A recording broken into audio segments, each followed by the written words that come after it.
لوگ کہتے ہیں کہ ہمارے اندر تبدیلی نہیں آتی، ہمارے اندر بدلاؤ نہیں آتا، ہمارے اندر چینجنگ نہیں آتی۔ میں ایک اہم بات آپ کو بتانا چاہتا ہوں، اگر آپ اپنی زندگی کو بدلنا چاہتے ہیں، اپنی زندگی کے رخ کو صحیح موڑ پر لے جانا چاہتے ہیں، آپ اپنے اندر ایک بہترین بدلاؤ لانا چاہتے ہیں، تو ایک بات مجھے بتائیے، آپ اگر چاہتے ہیں کہ آپ کی زندگی اچھی زندگی ہو، آپ کیسی زندگی گزارنا چاہتے ہیں؟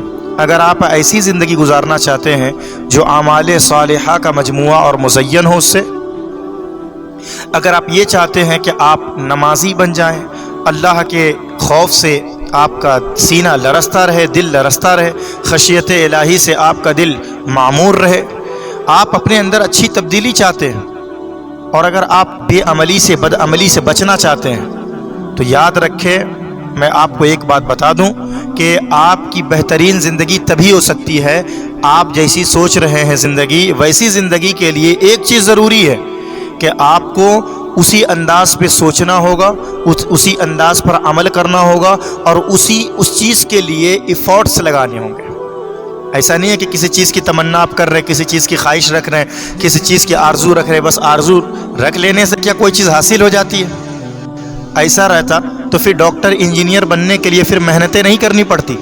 بچہ شروع سے لے کر جوانی تک اور عمر کے ایک لمبے عرصے تک صرف یہ سوچتا رہتا کہ مجھے ڈاکٹر بننا ہے، مجھے انجینئر بننا ہے، مجھے پروفیسر بننا ہے، صرف آرزو لے کر رہتا، تو کیا آپ بتائیں وہ بن پاتا؟ کیا وہ پروفیسر، انجینئر، ڈاکٹر کچھ بھی بن پائے گا؟ وہ کبھی نہیں بن پائے گا۔ آپ سے میں پوچھوں گا کہ کیوں نہیں بن پائے گا، تو آپ یہ کہیں گے اس لیے نہیں بن پائے گا کہ اس نے صرف آرزو رکھی، تمنائیں رکھی۔ ایک بات سمجھ میں آ گئی آپ کو؟ دوسری بات یاد رکھیں کہ سوچ اور فکر کے اندر مقناطیسی طاقت ہوتی ہے۔ جس طرح آپ نے دیکھا ہوگا کہ ایک باز جب آسمان میں اڑتا ہے تو ایک کبوتر جب آسمان میں اڑتا ہے تو کچھ ہی دیر میں اس کے ساتھ اور بھی کبوتر آ جاتے ہیں۔ کیوں؟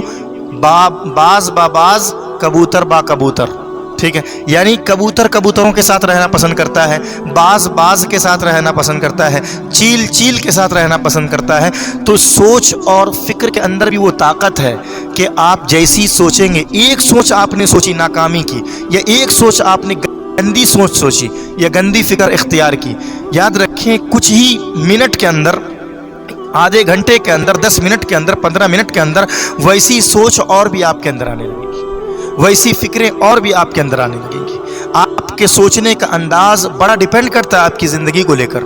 اگر آپ اچھی سوچ اختیار کرتے ہیں تو پھر آپ کی زندگی بھی اچھی بنے گی، کیونکہ جیسی سوچ زیادہ ہو جائے گی آپ کے دماغ میں، پھر وہی اثر دکھلاتی ہے زندگی میں، وہی عمل میں اثر دکھلاتی ہے۔ اب ہم سوچ رہے ہیں کہ ہم باعمل ہو جائیں، اعمال صالحہ ہم کرنے لگیں، لیکن بات یہ ہے کہ رات جب ہوتی ہے تو موبائل میں جانے کے بعد نوجوان وہ پھر برائی دیکھ رہا ہے، غلاظت دیکھ رہا ہے، پورنوگرافی کا وہ شکار ہے، وہ بد نظری کا وہ شکار ہے، یا گھنٹوں گھنٹہ وہ جو ہے بات کر رہا ہے نامحرم سے، کسی لڑکی سے بات کر رہا ہے فون پہ۔ اب وہ سوچ رہا ہے کہ میں نمازی بن جاؤں، اب وہ سوچ رہا ہے کہ میں عمل صالح کرنے والا بن جاؤں۔ بھلا کیسے ہو سکتا ہے؟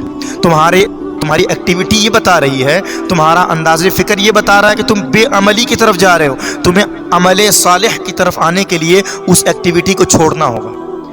اس ایکٹیویٹی کو جب چھوڑو گے، اس بے عملی کو چھوڑو گے، اس بد عملی کو چھوڑو گے، تب دیکھو اللہ تعالیٰ کی رحمتیں تمہاری زندگی میں کس قدر نمایاں ہو کر نظر آتی ہیں، کس قدر اللہ کریم کی رحمتیں، برکتیں تمہاری زندگی کو سنوار دیتی ہے۔ لیکن ایکٹیویٹی چھوڑو گے نہیں، بری غلط ایکٹیویٹی کو چھوڑو گے نہیں، اور سوچو گے کہ ہم یہ بن جائیں، وہ بن جائیں، یہ ہو جائیں، وہ ہو جائے، کچھ بھی نہیں ہونے والا ہے۔ تم ویسے ہی رہو گے، بلکہ جس چیز میں تم وقت گزار رہے ہو اس میں اور تمہارا اضافہ ہوتا جائے گا، تمہارا عمل اسی کے حساب سے تمہارا عمل اسی کے حساب سے چلتا رہے گا۔